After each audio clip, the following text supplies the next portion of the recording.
Lolly? I want to make sure Lolly's on camera here. People like to hide. Not Lolly. She's not a hider. She came out a long time ago. Okay. Hi, everybody. My name is Karen Boite, and I am a member of the Ontario Autism Coalition. And from time to time, we do Facebook Lives.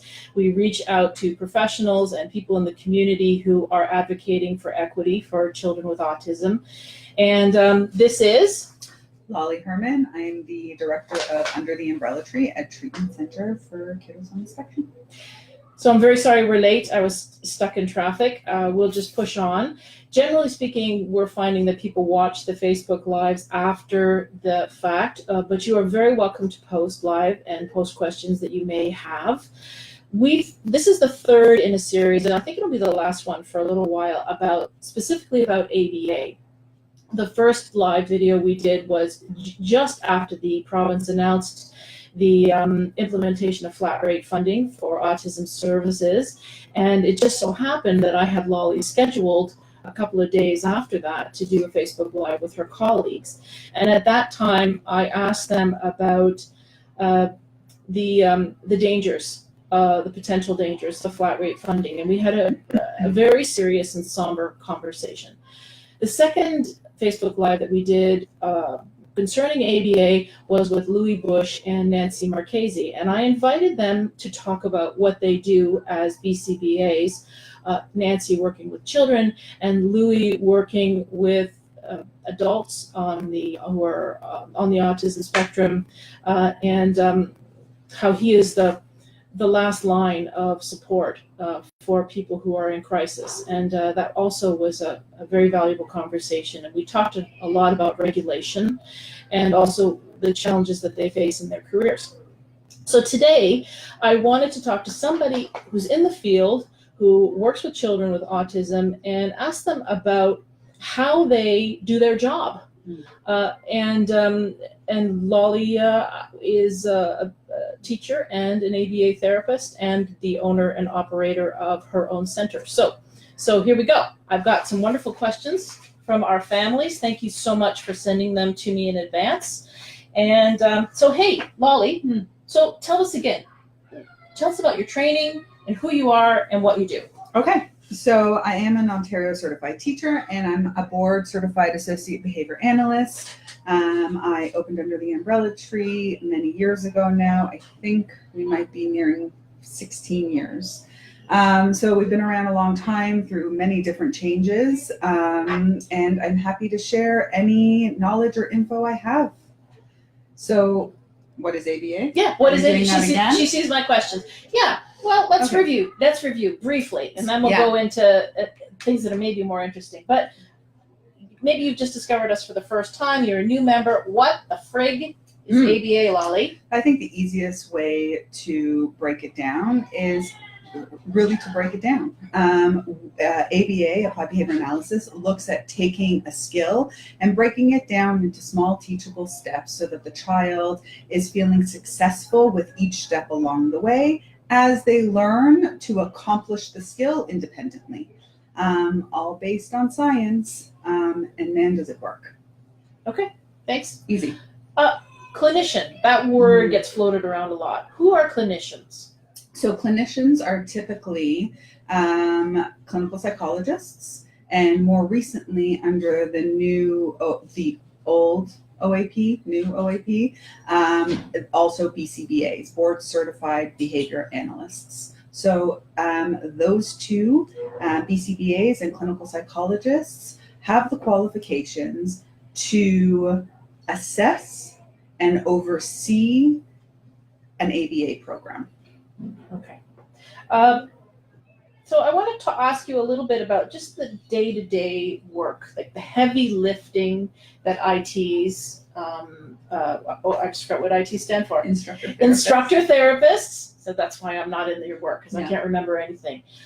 Just about some of the work that you would be doing with small children.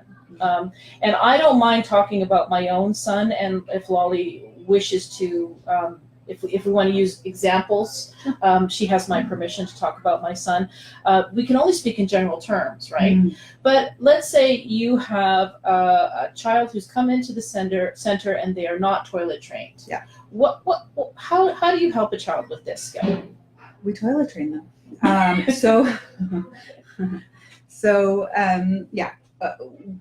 Our job is to teach children enough skill so that they do not require a therapist to teach them all the skills, life skills, social skills, academic skills. And by the time that they have gone through successful therapy, we graduate our kiddos into the school environment, and we are confident that educators will be able to continue on the sort of the base that we created to then make them successful in their next long-term learning environment, being school. So when young clients come to the center, we first we meet them and we do what we call an informal observation. We want to get a sense of where this child's at, what their needs are, and I guess under the umbrella tree, what program or combination of programs would best suit their needs. In that initial meeting, we're also speaking to parents. We want to know what the challenges are that they're having at home, out in the community, with their siblings if they have siblings. And we take a look at the whole child and then give a recommendation based on the programming that we offer within our center. Once the child comes in and is part of the center, we conduct an assessment. So typically it would be the assessment of basic language and learning skills, which is the ABLS assessment, or the VB-MAP, which is also a similar assessment. We would use one versus the other for reasons that doesn't matter right now. When we're talking about toilet training a child, it's really important. I can only give you generals because every child really is so different. And we need to take a look at whether they tried toilet training in the past, and if they have, why it wasn't successful. Is there an aversion to parts of the toilet training process? Are they afraid of going into the bathroom? Do they not know what the expectation is? And so we really take this skill and we break it down. And we figure out where the areas of stress are for the child. And we look at desensitizing that child to that stressor so that we can move on to the next step. And it's really about slow and steady, consistent, predictable routines that make children feel successful and comfortable. And once a child is feeling comfortable and feeling that the instructor therapist who is working with him or her understands their needs, we can then look at teaching the process. The process is different for every child because those stressors are different for every child. I remember for myself, it was the bane of my existence. Mm-hmm. And now in retrospect, I think I should have relaxed a little bit, like everybody, relax, mom, you'll learn when he learns, but how do you help parents who are stressed out by the pressure of feeling, okay, my child has to start school soon. I've heard that teachers won't help with toileting, so the kid needs to have this skill, and you feel like there's this deadline that has to happen. So there's the school piece, and then there's the home piece. Like how do you help that if you're successful with the kid going in the center? How do you help parents take that out into the world? Yeah, okay. So they go at grandmas and grandpas and everything. So I think that it's really important that as you're looking for clinicians and therapists, whether you're looking to create your own team or you're looking for a center, that you look for individuals who bring the family on as part of the team, right? We can't do it all. We don't want to do it all. Our job is to teach those who are going to be with the kids long term, right? So forever. We often will do sort of the hard work here, and when the successes have started in center, we can do one of a variety of things. Either bring the parent in to get into the hot seat in the center. If that's too difficult, we will ask if we can have the instructor therapist go into the home and show the toileting routine in the home. If the toileting issue is in the community, the instructor therapist will go into the community. And under the umbrella tree, we like to do a lot of videoing. So toilet training and videoing doesn't really match so much, but we try and videotape successes so that parents can see them in real time and decide when they're ready to tackle that skill, right? So it's really important to understand that the parent and the family unit is a very big part of the therapeutic team. I'm asking about toileting because I want to give people a sense of like how much goes into a skill like this and how much time goes into a skill, and it's a fairly universal one for those of us parenting our little guys and little girls. I want to ask about getting children to show what they know, and what I mean by that is that when my son was in junior kindergarten and senior kindergarten, he had a very talented special education teacher. And it was a good school with lots of nice people who were very curious and concerned about the children in the diagnostic kindergarten. And the teacher told me one day about a staff meeting where they spoke about my kids specifically. And they all had a feeling that Charlie knew a lot of stuff. But how do we get him to show us what he knows? Because education is performance, as you know. When you're there kindergarten, not thinking about performance, but people had a feeling that there was a lot going on inside the kid. And how is it that ABA people seem to be able to bring that out in a kid, and how do they track that? It's a really important question, a very good question. And I think that for those of you who are on all the different groups, the hashtag teachers are not therapists, therapists are not teachers is very real and very true.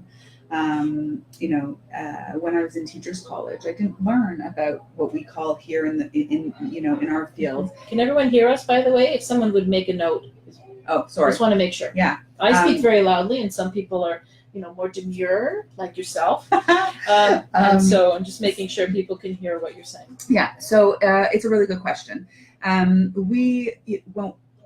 When a child has limited verbal skill, or there are many other ways, we call them operants, in which we can assess a child's knowledge, right?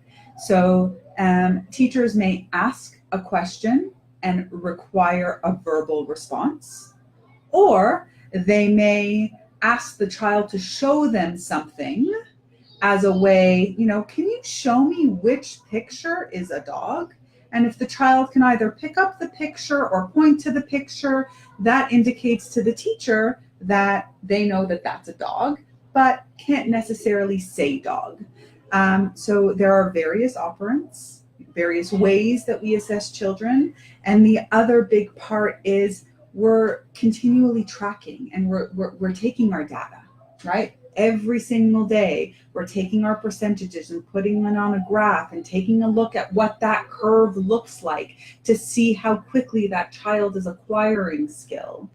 As we work on the harder things, if a child is pre-verbal, that hard thing is the expressive output, or learning how to communicate using a device, or using pictures to communicate.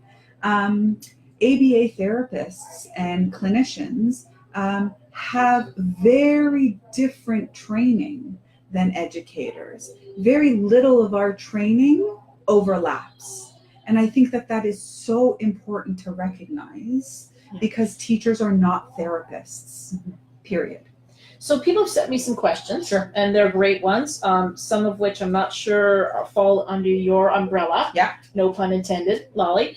But let's give it a go. And they're fabulous. So Myra asks, what kinds of questions should families be asking providers before hiring? What should a service plan look like? And the difference between using ABA-based strategies in the day-to-day. Definitely interested in ABA in the school system, what would that look like? Okay, so let's just back up and go. Big questions. Great questions, Myra. What kinds of questions should families be asking providers before hiring? Okay, so I'm going to give you an easy answer to that one. There is a checklist on a website. The website is abacuslist.ca, abacuslist.ca, and there's a checklist of about 20 plus questions to ask any provider that you're interviewing. Okay, great. What should a service plan look like? Well, it depends. It depends the intensity that is the intensity of the program that your child is going into, whether it's focused ABA and you're looking at one skill, or whether it's intensive intervention that's looking at teaching a variety of skills across a variety of domains. So if you're looking at, let's give the example of a child who is not ready to enter the school system and still requires teaching by a therapist to gain skill. Let's say that child's in service for 25 hours a week. That's a pretty full plan, a full day. You would take a look at their assessment, the ABLES assessment. The ABLES assessment covers 27 different domains. Okay. Everything, areas. Okay. Yeah. Everything. I like easy words. Yeah. Domains. So everything from receptive language. Okay. So if I it's can't understanding speak, language. can I show you that I understand what you're saying? Show what you know. Show what you know. Show what you know. So I'll show you that I get it. Mhm. Okay. We would be working on receptive language and self-regulation for a lot of our young kiddos. Okay. So self-regulation. Staying calm. Staying calm. What does that feel like? What does that look like? How do we teach you what that feels like and what that looks like? Yeah. Right? And take responsibility for looking after your own your needs. own. Yeah. And when you're calm and you're regulated, you are more open and able to intake new information and learn. So that's important. Yeah. We would be looking at life skills and self-help skills like brushing teeth and dressing and undressing and toileting. We would be asking the parents what their primary goal is at home. Mm-hmm. And we would include that. Is it independently eating breakfast? We would include that into the plan. Mm-hmm. So we're looking at teaching across a variety of skills. Yeah. I know that's a rub for a lot of us who are parenting children who are on the autism spectrum. We have automatic thoughts about what a kid should be able to do, right? So because we were raised that way and we remember. I remember, I'm sure you do, what I did when I was 4, what I did when I was 6, and things like brushing teeth for me, I couldn't get the kid to do it. Mm-hmm. And as a result, he had to have dental surgery and he had 8 root canals and extraction and went to sick kids. And it was a horrible day for all of us because I just couldn't get the toothbrush in there, no matter how much I bribed and I think it's an interesting challenge for people who are outside of our community to understand how much work can go into a skill that most children may need help with, but will be able to master. Yes. Yeah. And I think that's really a very difficult thing for the OAC when we're talking to people who we want to support us, when we want teachers to support us and grandparents, and it's very hard to get their head around that. Yeah. And who you are and what you do, right? That's why I'm asking about these little details about what you do. So Myra also asks the difference between using ABA strategies in the day-to-day. Definitely interested in ABA in the school system. What would that look like? So we're really jumping to light speed here. Okay. So I spend a lot of time in schools. Okay, I know you do. So, okay. So if we talk about ABA, right?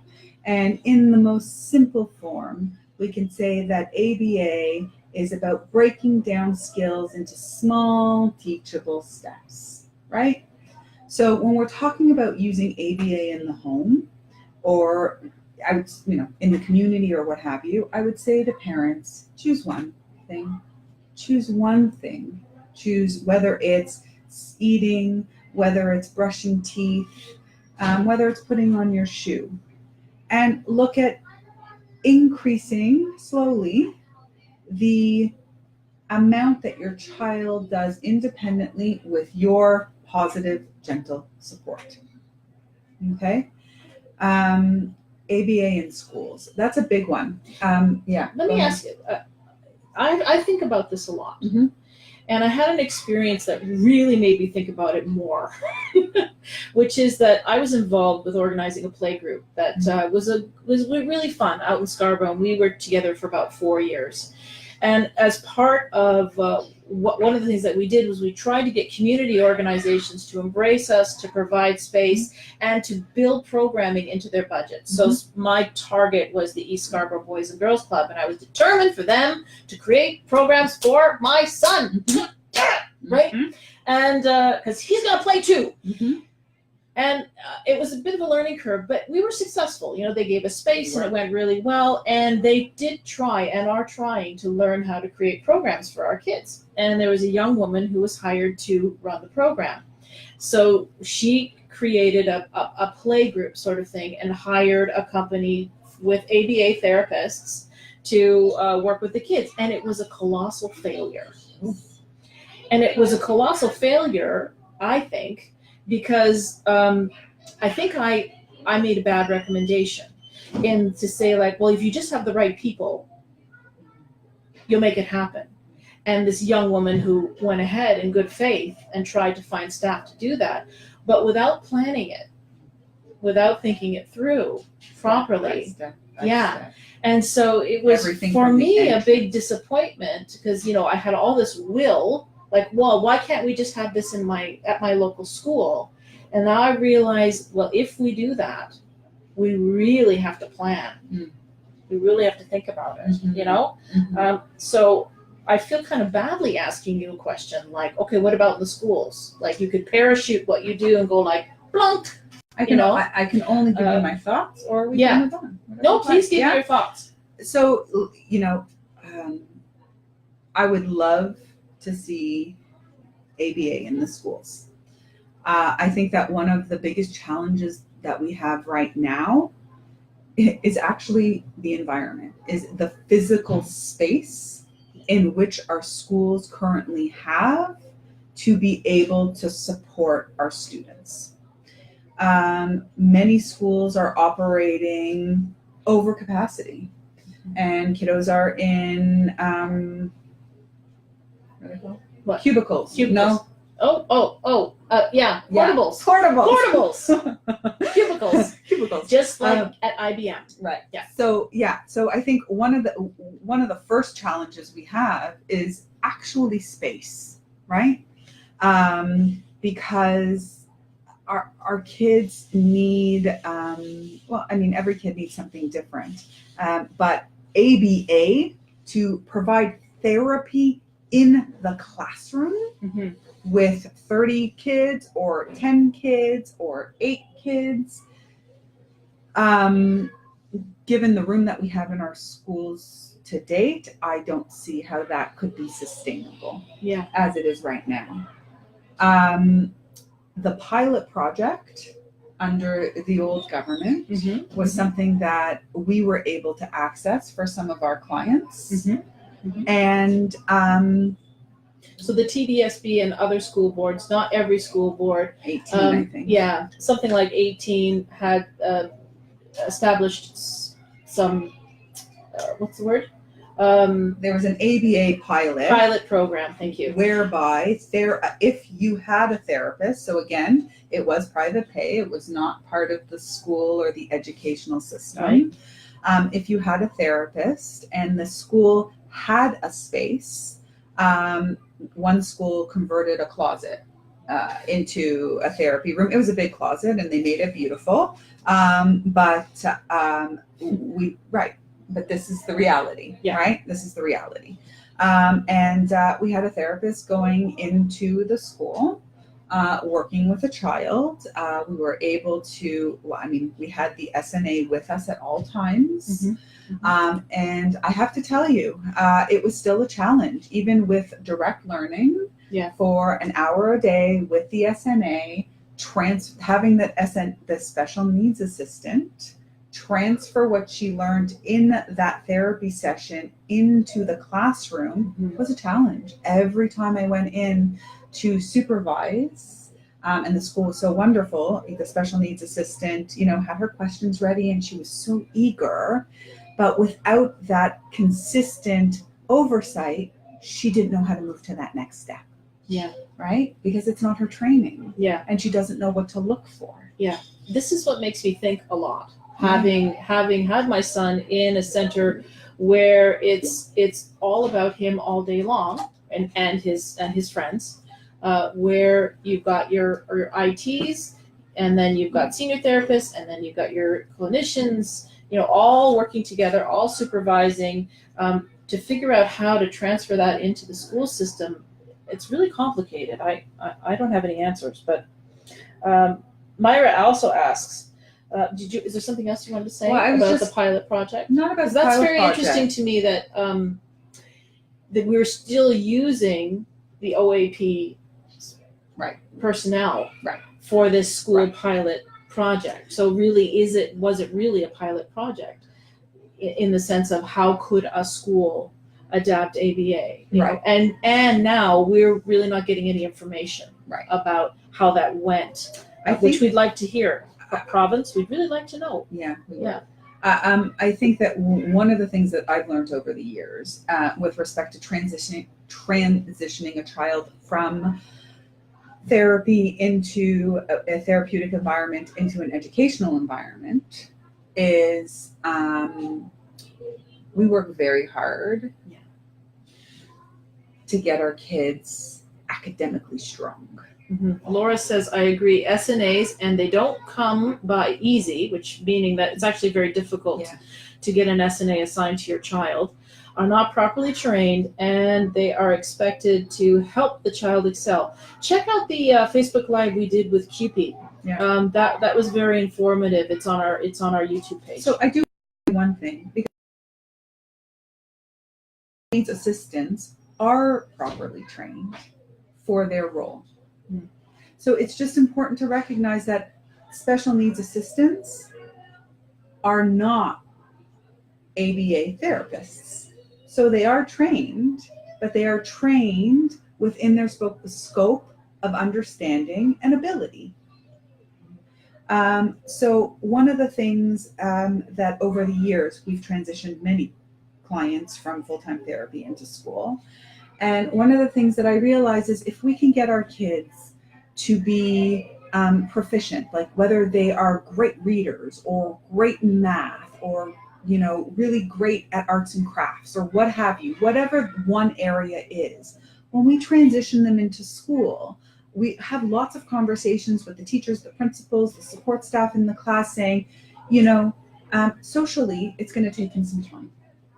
But I just need you to know that he really is strong in math, and here are his strengths. So if you can use this student as as a buddy for somebody struggling in this area in math, that's how we've made our initial connections socially. And so if some kids in the classroom see, oh, this kiddo Charlie is really good at division. Oh, Charlie, can you please tell me what 8 times 8 is, or help me figure that out? And Charlie, that's multiplication. Sorry, multiplication. And Charlie can sit there and explain it. Then Billy, who approached Charlie, now sees value in Charlie. Yes. And now we've opened up the opportunity to have a conversation. Yes. That it doesn't have to start with, hey, can I play with you? Hey, that we can say to our kids, our kids are really concrete learners. Our kids are visually very strong learners. Let's take those strengths. Let's teach those strengths, build on those strengths, and let the educators know that that's a strength, because those educators can continue to teach that. And let the other kids in the classroom see value in that.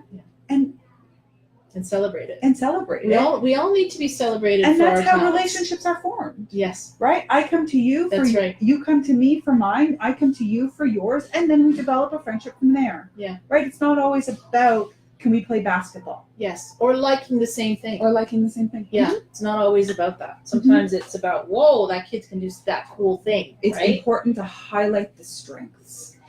Myra also asks, what can families do at home to help generalize skills learning in session? Mhm. What should parents' expectations be, RE progress? I love that question, Myra. Yeah. So 2 things. One,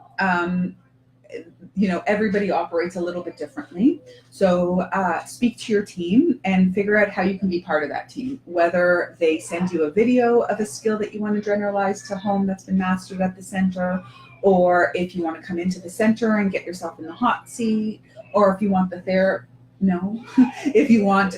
therapist to move session from in center to in home to show you how it's to show you how it's could be done in the home environment.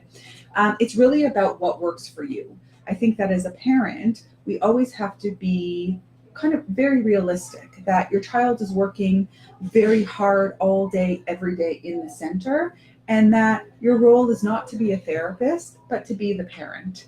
And if you want to look at generalizing skill, because a lot of kiddos on the spectrum have difficulty generalizing, and we often will have to bring the therapist into the home to do it once in the home so that the child starts doing it in the home. That's something we can certainly do. Expectations versus progress. This is a huge one. Mm-hmm. So I think that a lot of people feel that skill development or acquisition happens like this. Like it's a nice steep curve. Mm-hmm. And it's not. It's very much steps, right?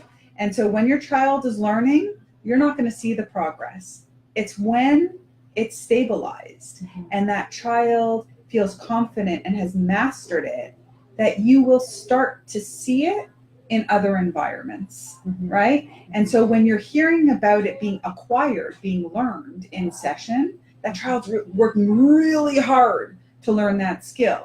Once they've learned it and it becomes part of what we call their repertoire, their world, then you'll start to see it. Yeah. Students with a diagnosis of autism often need help to generalize that to another environment. So I cannot tell you how often parents will say, but he's not doing that at home. Yeah. And I'll say, well, come on in. Yeah. And once that child sees, that mom sees that he can do it, then he's more willing to do it at home. Yeah, I've been conned a couple of times. Yeah. Just like any other kid. You need to very much with children on the spectrum, you need to show them that you know they know. Yeah. Always assume It's interesting competence. that you say that development is not like this, because immediately what came to mind was a parent teaching session that I went to prior to being in service of being shown a graph just like that, which is they'll show child development as this curve, and then here's what ABA is going to do for you. It's going to make the kid go and catch up to their peers, and then they'll be right on target with the rest of the kids their age, and that's a very exciting thing to see when you're hoping that is the case. But even then, at the time, I thought that doesn't seem. If it's been so challenging to help my kid gain skills and communicate with me, that suddenly he'll just shoot up and be able to do everything perfectly.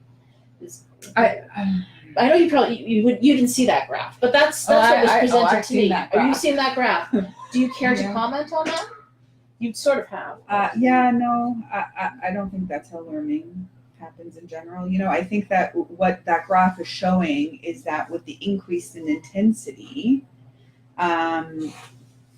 there is the ability to learn at a faster rate. But then if you take in a language delay and a difficulty generalizing, and you take all of the areas of need and put that into the mix, there are a lot of challenges that you have to work through before the learning starts to happen. So I've not, in all my years, and it's 20 plus years, have not seen that a child surpasses another child of his age or catches up in all areas. And I don't even understand what catch up means. Yeah, I know. Because every child, I mean, I've got 3 of my own and they've all developed differently.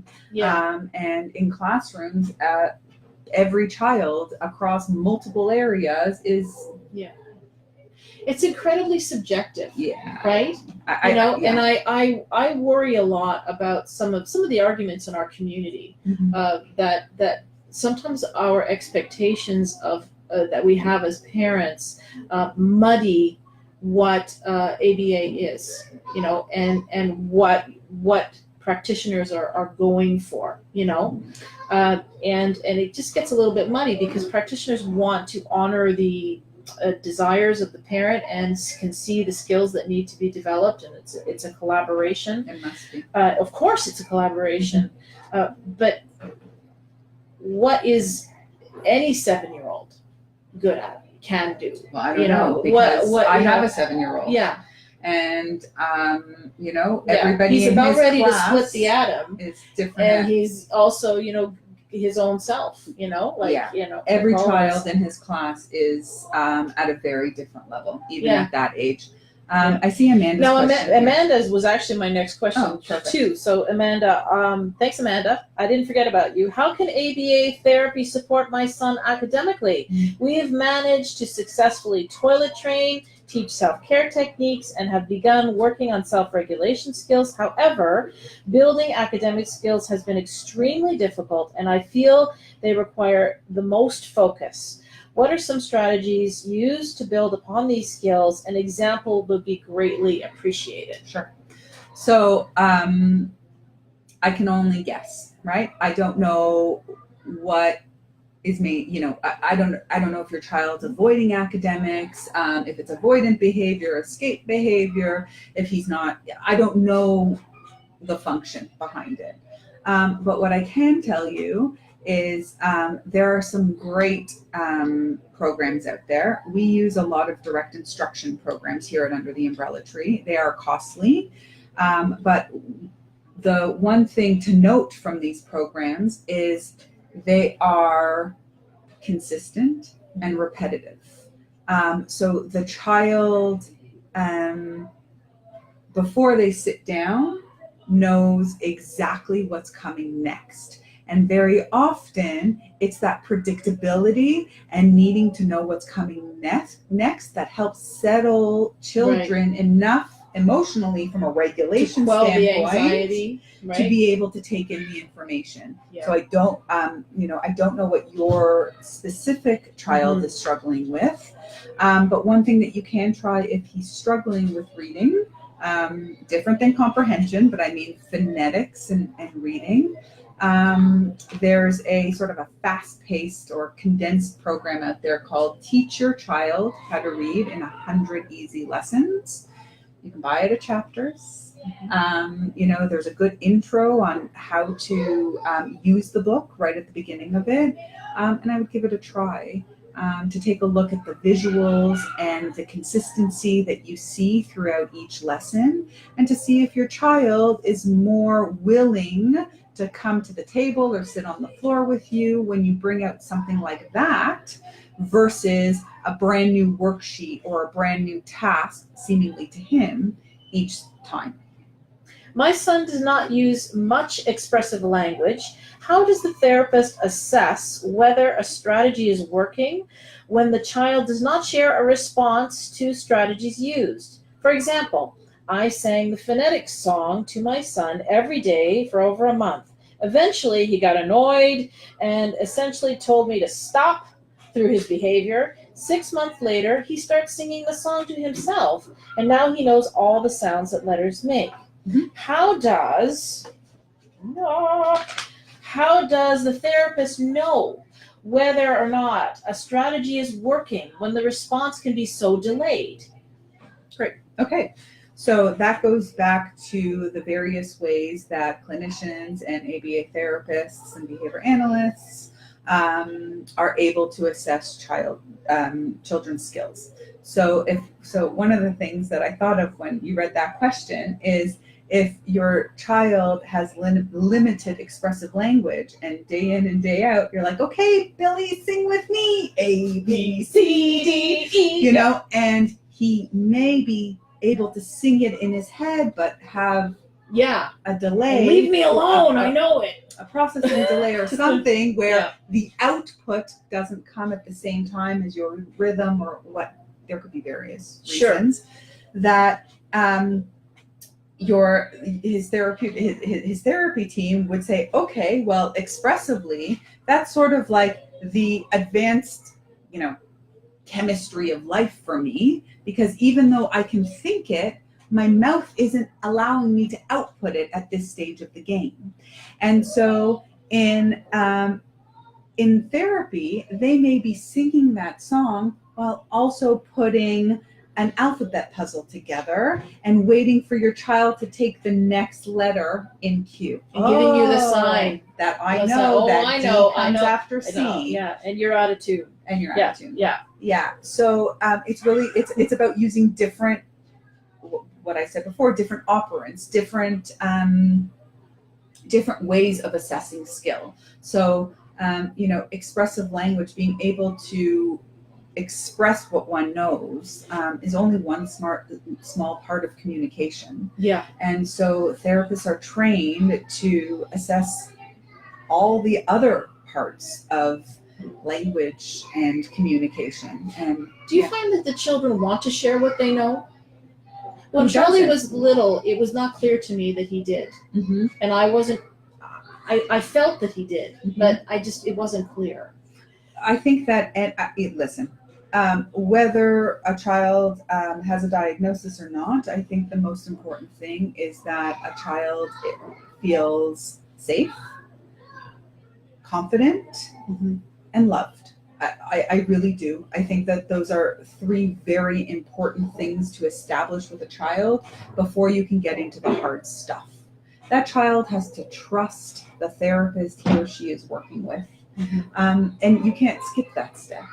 Yeah. Right? You just can't skip that step, because a therapist, a child, anybody, a human being is more willing to jump out of their comfort zone when they know that there's a safety net. Right? And that's what I hope therapists are to the children who they work with. Yeah. Right? Carrie, this is a great question. It's a long one. How to take learned skills and make them independent. My guy can put on all his articles of clothing, but I cannot get him to do it unless I'm there to watch the show. It's a little bit of a show, and I've got my own things to do to get out the door in the morning. He tends to follow me around instead parroting back the instructions in an increasingly frustrated tone. Because I'm getting increasingly frustrated. I feel you, Carrie. It isn't like he's focused on another task like TV or his iPad. They are simple instructions such as red shoes on, rain boots on, snow boots on, and so on. And he does not have a visual schedule of the items. He does have a visual schedule of the items to put on. I have tried to do tasks with him, but he would rather just help me. But I already know how to put on my pants without help of an audience. Good for you, Carrie. It's also well really done. You can put your pants on. Good girl. I think it's a parenting struggle in general. Yeah. And again, I don't know your child, so I can't speak to his specific case. But from what you've written, it sounds like your kiddo really wants your attention. And I know this kiddo is the cutest, sweetest kiddo. I think that many a times when I meet with parents, we want everything to happen yesterday. And when we see that our children are successful in school or in therapy, we want to feel those successes too. And I had that experience many times with your staff, who would say, "Oh yeah, Charlie can da da da," and I'm like, "Shut the front door. He cannot. He doesn't know how to do that." And like, no, not only does he know how to do it, it was easy. And then I go like, yeah, But So eventually, Mhm. at home, he did those things that I was so yeah, upset when about he was pulling my here, hair. not when he was when here. he was there. With, When he's here in therapy, we're talking about it with our children. We're excited. We're cheering them on. Once they're here, we've moved on to the next skill, yeah, right? And this is when a parent is going to start seeing it, right? If your child is quite rigid or really has difficulty generalizing, there is likely going to have to be a piece here. Like I said, therapist in the home, parent come into the center, something to show that this skill is connected to other people, not just the therapist. But I think, is this Carrie's question? Carrie, yeah. Carrie, I think maybe I can only give a suggestion. So as a parent, if I thought that my child was really wanting my attention, I would probably try and satiate that attention. So I would probably do something like, "Hey, Simon," which is my older kid's name. "Simon, come honey, let's get dressed together. Oh, can I help you put on your shoes and your underwear?" And that's not a really good organization, shoes and underwear. Anyway, I would probably help That's them. how I do it. That's why I'm late every day. I would probably satiate that need for attention and help my kiddo through the entire process and say, "Show me how you put your shoes on by yourself. That's pretty awesome, buddy." It sounds like maybe he's not ready to do it on his own. I don't know how old he or she is, but kids love an audience, and I think it's every kid. Kids love an audience. I mean, I've got 3, 9 and under, and they all bring their clothes downstairs in the morning, and they're like, "Okay, Mom, I'm getting dressed now. Look, I'm brushing my teeth now." And I'm like, "That's great." That's right. Yeah. They're Where's not, the band? Yeah, they're not Where's doing the it band? upstairs yet. I know. Right? And our kids sort of get congratulated so much. Maybe they get used to the fact that every time I do something, it's this miracle, and So, good luck, Carrie. Okay, Lee asks, Louis Bush mentioned ABA as a way to curb pica tendencies in a youth he worked with. How would it work for a 3-year-old child? So first of all, what's pica? So putting non-edibles into your mouth. Okay, so anything that's not food. Mm-hmm. Okay. And swallowing and chewing it, or just putting it in your mouth? Putting it in your mouth. You can swallow and chew, but really just putting it in your mouth, non-edibles. So a 3-year-old child with limited to no communication skills who seeks out potentially harmful choking hazards almost as a stim. So how do you manage issues like that? So Leah, that's a significant safety concern. If your kiddo is picking up non-edibles or dangerous items and putting it in his or her mouth. The only thing that I can say to you, fortunately or unfortunately, is you need to seek out a clinician who can assess the function. Yeah. Why is your child doing it? ASAP, right? ASAP, yeah. I can't give you any suggestions, because if it's attention and I give you a suggestion for sensory, we're in big trouble. Right. So this is a case in which a clinician must do an assessment to determine function and then help you put a plan together to increase safety. Okay. Anna says, I had some heated discussions about the ABA controversy, it being abusive to ASD kids. And people were talking about modern day ABA. I was shown a video of a therapy session that looked normal to me and explanation of why they think it's abusive. So I would like some professional input on that. Thank you. Well, it's kind of an odd question to ask you. I haven't seen the video. You haven't seen the video, but also regulation. Yeah. Regulation. Is this Anna? Anna. Unfortunately, we're not regulated, and centers look very different, can look very different. Our field has certainly come a very long way in the last 20 years. Just like, we can talk about the medical field, we can talk about science, we can talk about psychiatry.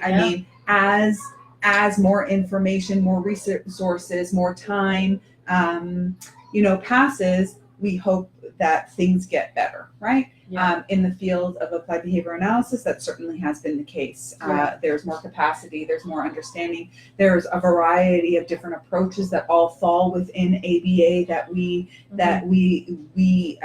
use in our practice depending on what the best fit for the child is. There really should be no reason in this day and age that what was the word she used? Abuse. Yeah. No. I was almost afraid to read the question but then I thought I'll read it because the OIC, we just talk about the good, the bad, and the ugly. Yeah, right? 100%. And there is a conversation in the greater community. I'm sure you've seen 20 years ago. 20 years ago, I went to the States. I went many different places, to conferences. Have I seen punishment procedures in place? Sure. Okay. Have I seen a punishment procedure in the last 15 years? No. Right. As a field, we've grown. As a field, when I first started in the field 20 plus years ago, stims were something that we looked at stopping. Mm-hmm. That's not the case anymore. I do feel often that people do have that argument. They're talking about old news. Right? News. That's irrelevant information. Yeah, ancient history. And it's tricky because this as a human being, you and I, we're human beings who love people who are autistic and want them to thrive in life. And any human being who comes out and says, I was abused, we must take seriously. And we must listen to their story and we must acknowledge their experience. Many people abused in many areas of life, not just ABA, not in schools, in therapy. Yeah, but asking an ethical person who's running a very ethical place about abuse, this is all in the abstract. Like, what are we talking about here? Like, is there a police report? Is there something? What are we talking about? It's all here's a vague, good question, right? Or here's a good thing to bring up here. Yeah. Listen, our field has come very far. Abuse is not a word that we use in our field. No. And I think that as families are looking for best practice, as families are looking for places to help their children grow, part of that is also having access to the therapy, having access to the team. Karen, has shared that her child is here, and if she's in the area and she wants to pop in, come on in. Yeah. Some days it'll be crazy, some days it'll be beautiful, and it's just it's the business we're in. It's what we do. Just as the mom who I don't have a dog in any fight. Like I work for my son, and that's it. He's my boss, right? And I am as helicopter a mom as it comes. Right? I am a very protective mama tiger when it comes to my son. An easygoing person and other things, but when it comes to my son, I don't F around, right? And it didn't even enter my mind that abuse, that's just not part of the conversation. Things that are trying, things that are challenging. How do we challenge my boy? Yeah, that's a crime. Abuse is a crime. CAF, it's not police. Call the police. If you suspect abuse, call the police. Sue, I just read your comment. Go ahead, happy Sue. For you. All right, Sue says, my son goes to ABA this past, just a positive story. Yeah, okay, I don't want to sort of linger on that topic, but it's part of the community conversation. And listen, you want to talk about abuse, we could talk about abuse in the schools, we can talk about abuse in therapy. Yeah. It happens everywhere, and as parents, it's our responsibility to ensure that we put our children in the hands of people who we trust. Yeah, ergo, the regulation piece that the OAC has been fighting for the last 15 years, or 16 years now, I think it is. Okay, Lisa says, why are we so focused on school or therapy? Students need support in school, not just ABA strategies in order to access education this problem will be tenfold in the coming months. So we're in for some big changes. The Ontario Autism Program is changing dramatically. So yeah, what's the big deal? Lisa said, why are we always just talking about therapy and putting it in schools? Lisa, because the teachers aren't therapists. And unless we want to go back to the drawing board, which at some point we will have to, the prevalence has increased enormously over, the last decade. And so this is certainly something that our education minister needs to look at. But we're talking about a very big, multi-phase plan in order for therapists to be able to provide effective and appropriate therapy within our educational institutions. Yeah. And you're right, we don't need ABA strategies in the schools. We need therapy in the schools, or therapy in general.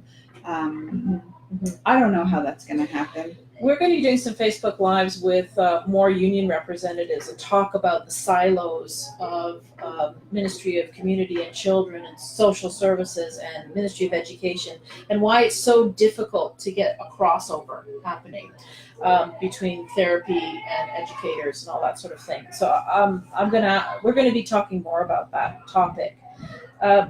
As someone who does transition children into school, what is it like how do you negotiate a good start for one of your clients, given that we have a very challenging climate right now? Yeah, right now.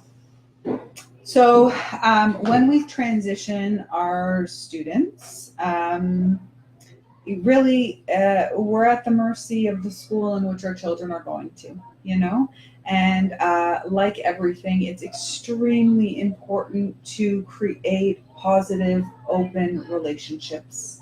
And in most cases, the special ed coordinator will come and observe the child. The teacher will come and observe the child in center. We will provide every document we can, a behavior plan, any behavior protocols, assessments, or anything for the team to have.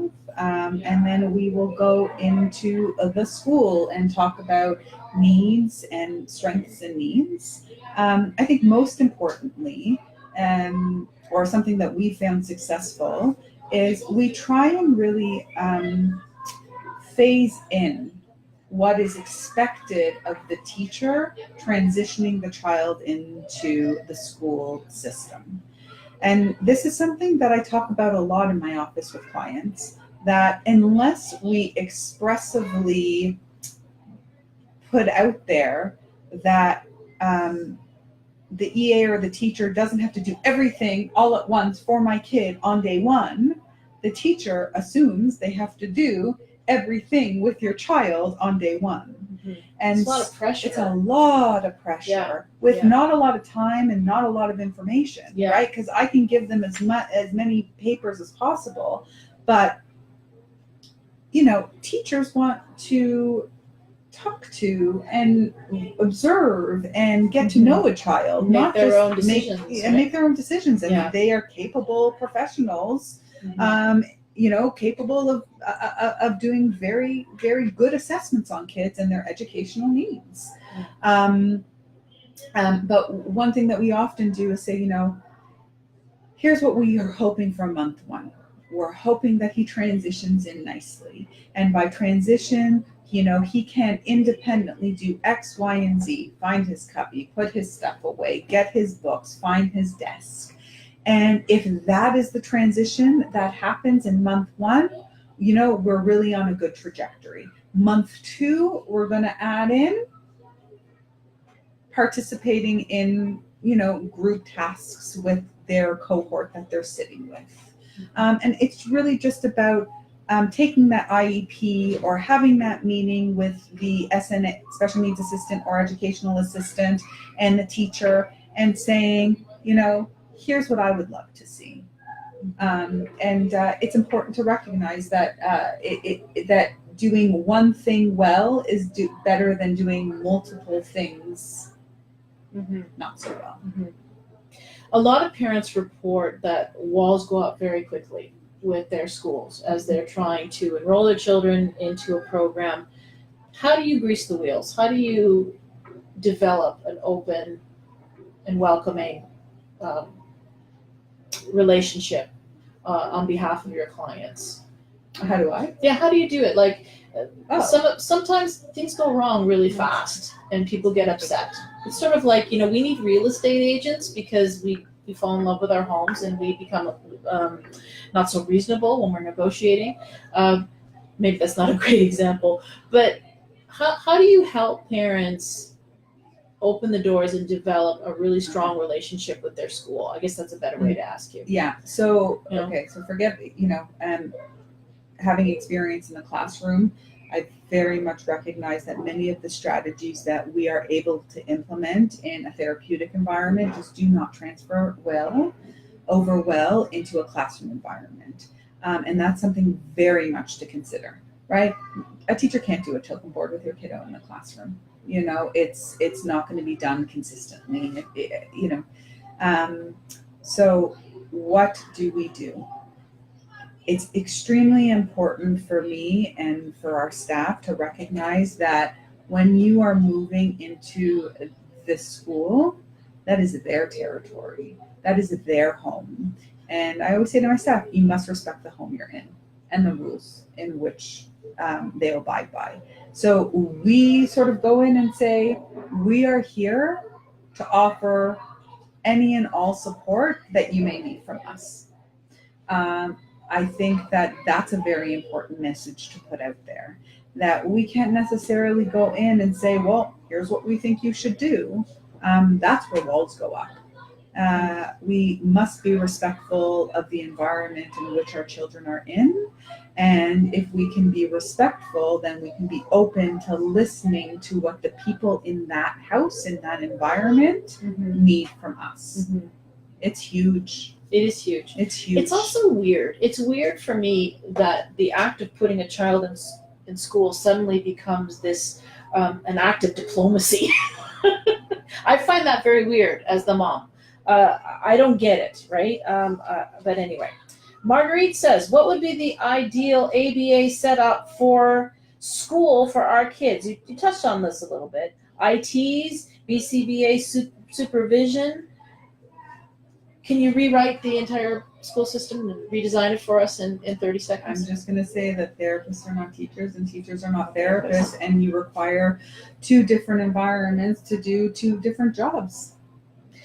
I would like to hear Melanie says, something about youth 12 to 18, their needs, and the transition to adults starting at age 16. What kinds of supports are needed from an ABA perspective? Okay, so are we talking about in school?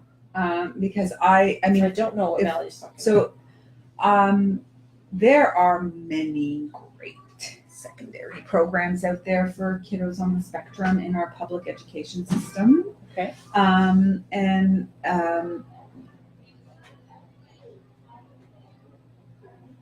They're not easy to find, and that's the shame, but they are there. And when we look at high school, and we look at the supports that the school board has for our children, our adults, our soon-to-be adults in high school, there are just so many more resources than a private organization can offer a family. And so when we're talking about, CYWs or social workers helping to teach children bus routes and job training and coaching and also the academics and, being in class, there's really a lot that is out there. We need more of it. Our kiddos our adults can be in school till we're 21, and I feel that it's the after 21 that's often the big black hole right now. But there are some phenomenal programs out there that really give the child soon to be adult the opportunity to do a mix of programming, continuing with the academic, but also working on those job training skills and those life skills and those community skills. in the Toronto board, there's some great schools. Well, and the jury's still out on what is going to be happening in terms of what will be funded, what will be supported. The longer this is all the past, right? Yeah. This is what Yeah. we've been operating with for Yeah. the last 20 years. Yeah. What's going to happen now? I have no idea. Your guess is as good as We ours. need to wait till the budget comes out and for the principals to take a look at Yes. staff allocation and classrooms and Yeah, I mean, we had a budget come down from the province, but it was sort of general kind of. the boards need their budget. Yeah, the boards need their budgets. When do the boards get their budgets? So the last I heard was April 23rd, but then last night at our round table, we heard something else. That the minister had said that it's going to be at the end of April. So I don't know. Right. I don't know. Ever shifting sands. We find that at the OAC, people will ask us what's happening, what do we do? People are feeling impatient, and our response is we know about as much as you do in terms of what programs are going to be supported, how they're going to be designed, how your programs are now going to be designed. We're looking at flat rate funding. We know that there's a consultation process that the provinces promised to open up again, and thank you very much. It's sorely needed. If we're going into a flat rate system, and people will be able to cherry pick different therapies for their children, and they'll be getting far less funds to do that. What is going to happen to centers like yours? Can you make some predictions? Do you feel comfortable making predictions? The way that we don't know the way that the funding is structured right now, right? But if funding gets opened up to many, many different types of disciplines that don't have the backing that, the scientific backing that ABA does for kiddos off the spectrum, I feel that families are going to be trying a variety of things, right? As a mother, you want to leave no stone unturned to support your child. Yeah. And when you hear that full-time therapy, if your child is a level 3 ASD, won't even come close to covering what your child needs, you go down the ranks and try the next best thing. And over the years, you work with what you have. Work with what you have. We all do. And I think that over the years, what I've seen is that when parents try and do a little bit of everything, unfortunately, they often end up with a lot of nothing. Yeah. And so I think that every time we're looking at a therapy, it's sort of like you have to go in with 2 feet, right? Don't just test the water somewhere because you won't see the results you're looking for. Yeah. Right? That's an important piece. Yeah. That children need time. They need time to adjust. They need time to figure out expectations. They need time to learn. Yes. So if you're going to go full force SLP, go full force SLP. If you're going to go full force ABA, go full force ABA. But that cherry picking and doing a little bit of everything, I've not seen that be a successful model ever. Not like a balanced diet, right? Maybe that's the mentality of the current government. Like, okay, I'm gonna have a little salad, and I'm gonna have some peas and some protein and some this. My child, went through some trauma when he was young in kindergarten, and I've got a big background in child development and education, and I said right from the beginning, this less than a year of trauma is going to take him 3 years to recover from. Yeah. With a lot of support, a lot of consistency.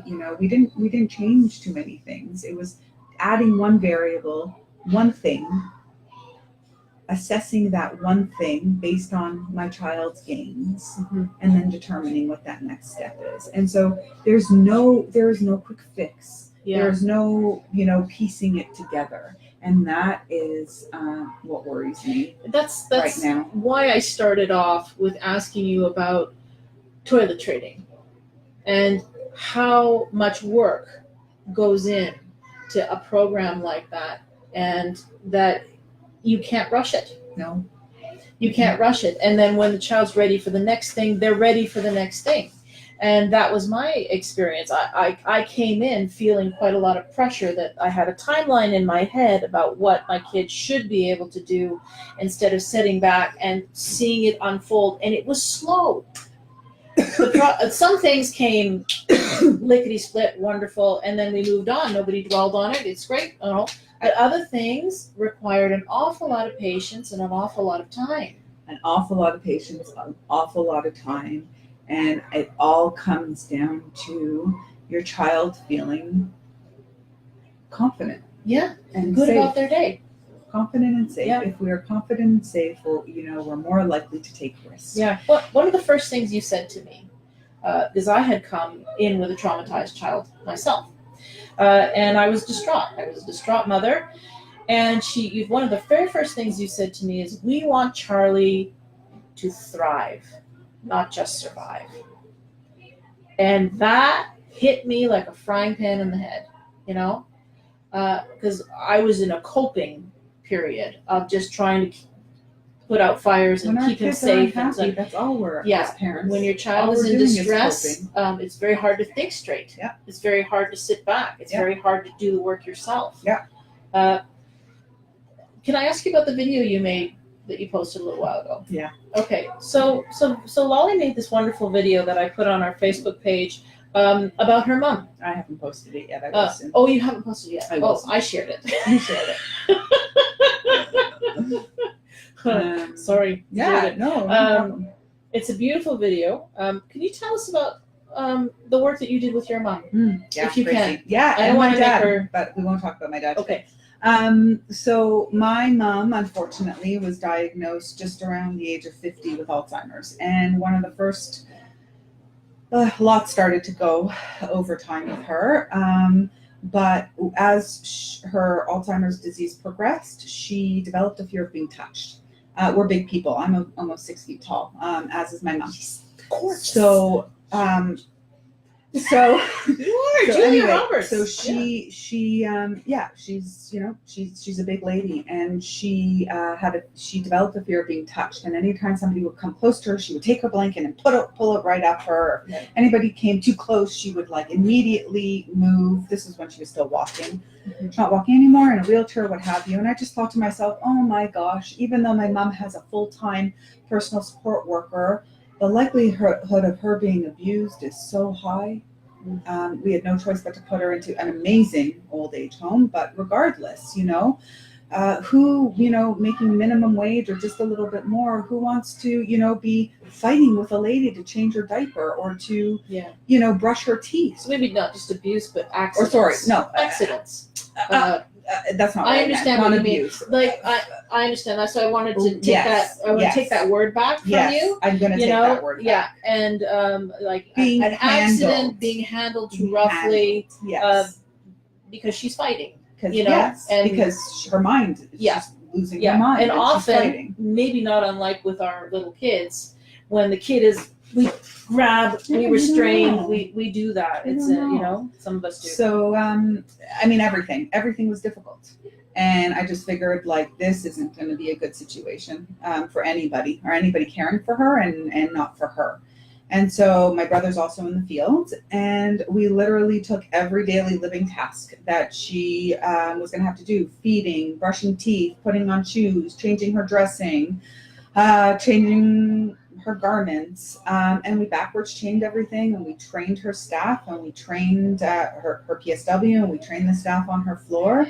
And the video shows really how easy it is now to get through my mom's day, unmedicated and without touch. And these are huge things. Brushing teeth for people who have dementia is huge. Mhm. Aspirations and pneumonias that come from food being stuck in your teeth and all of this crazy stuff. Mhm. So yeah, we backwards chained and task analyzed everything. Yeah, And, it's no small thing. It's a really beautiful video, Thanks. and thank you for making that. Yeah. We're gonna wind down. Can I Amanda, say the coolest thing about tell the me the video? coolest thing about it. So the coolest thing about the video is actually that I don't know how to edit videos. Oh yes, And so I actually, the video was just a very quick thing. I was in between clients. My next client canceled. I was close to my mom's home, and I went in to say hi and said to her, personal support worker, let's just do some videos. And I realized I didn't know how to video edit. So actually one of my kiddos who's now in grade 7, who, was diagnosed with level 3 autism many years ago, said to me, how do you not know how to use Final Cut Pro? And I said, I just don't. And so he literally... What's the matter with you, Lolly? He literally edited the whole video from beginning to end. Yeah. And for me, that's the coolest part. He put his name on there, right? Took credit? Good. Yeah. Maybe he'll do one for you. He did. Yeah. He's got a whole YouTube channel and everything, but yeah. He's Amanda amazing. asked, I'm not sure what you mean by should guidance counselors not be educated in regarding this. There's a bit of a delay, but what are you referring to, Amanda? If you could elaborate, that would be great. We'd appreciate that. So we are gonna wind down. These Facebook Lives started as a result of trying to bring our Facebook conversations into a longer form. We find that you probably know the Ontario Autism Coalition has a very, very active and vibrant and passionate Facebook page with a lot of content and a lot of people debating and discussing topics.